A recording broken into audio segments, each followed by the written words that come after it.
klien kami sangat tidak pantas. Sedangkan video tersebut kan sudah sejak Desember 2022.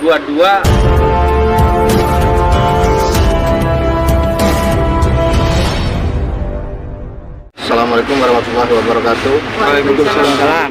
Terima kasih untuk teman-teman wartawan dan media. Saya Juliana. Pada hari ini saya didampingi dengan kuasa hukum saya, Bapak Muhammad Mualimin, ada Bapak Aryo dan Bapak Ferry. Ya, terkait kami melapor ke Polda Metro Jaya kepada saudara Rizky Aditya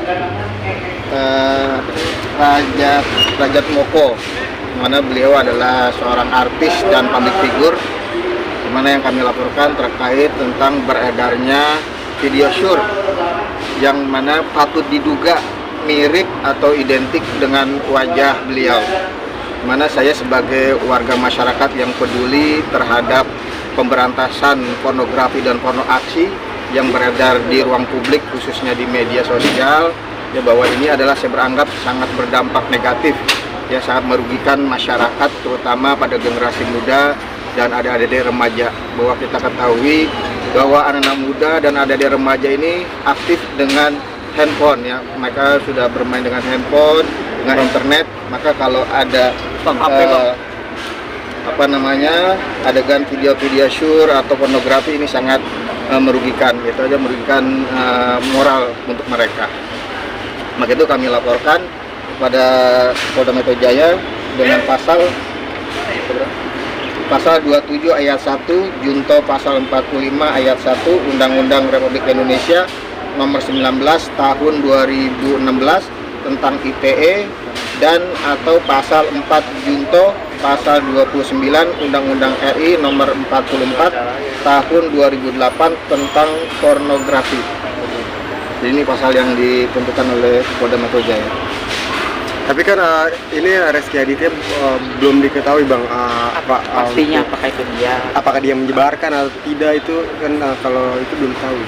Ya, Jadi terkait dengan itu kan justru karena klien kami ini melapor ke polisi lah, ingin tahu sebenarnya siapa yang memproduksi itu, yang menyebarluaskan, dan yang paling bertanggung jawab atas beredarnya video asusila yang menurut klien kami sangat tidak pantas. Sedangkan video tersebut kan sudah sejak Desember 2022 menyebar kemana-mana, dan mungkin banyak orang sudah tahu karena beberapa media online pun sudah memberitakan itu. Tapi kenapa Rizky Aditya sampai sekarang, yang pertama, kalau memang dia tidak punya niat, kenapa nggak merasa dirugikan lalu melapor ke polisi? Tapi sampai sejauh yang kami tahu dia kan tidak melapor ke polisi. Terus yang kedua, kenapa kalau memang itu seandainya bukan dia, kenapa sama sekali tidak memberikan klarifikasi atau pembelaan diri sebagaimana dulu istrinya Raffi Ahmad kan videonya pernah ada video asusila yang diedit dan mukanya ditaruhlah muka dia, dan itu kan memang editan. Tapi kan setelah itu kan segera melapor ke polisi dan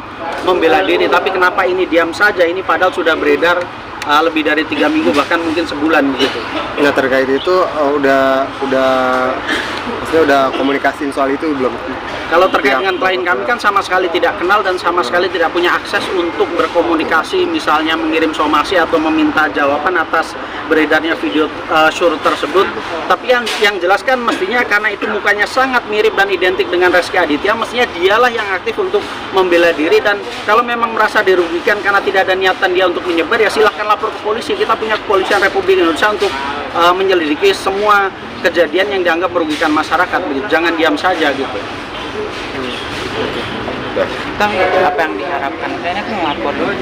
Ya tentu yang pertama kita harus tahu apa sih sebenarnya motif dari tersebarnya ini. Lalu sadar nggak Rizky Aditya bahwa video semacam itu sangat berdampak negatif bagi anak-anak dan remaja Indonesia, yang kita tahu akses digital siswa-siswa Indonesia itu kan sudah sangat tinggi sekali. Bahkan hampir semua orang itu punya HP. Jadi kalau seandainya diakses oleh anak-anak itu akan jadi sangat buruk, contoh sangat buruk bagi mereka gitu loh. Makanya bahkan itu kan sebenarnya kalau kita analisa sesuai dengan laporan LP ini kan pasal 4 junto pasal 29 Undang-Undang Pornografi itu kan ancaman hukumannya maksimal 12 tahun dan dendanya paling banyak 6 miliar. Jadi ini bukan dugaan tindak pidana yang main-main. Ini sebenarnya mestinya dia segera untuk melapor ke polisi, karena kalau tidak ya tentu kan masyarakat jadi bertanya-tanya sebenarnya video ini asli atau enggak. Bahkan pakar telematika Abimanyu menyatakan itu bukan editan, itu memang identik dengan video dia. Tapi kenapa Rezky Aditya masih diam saja begitu?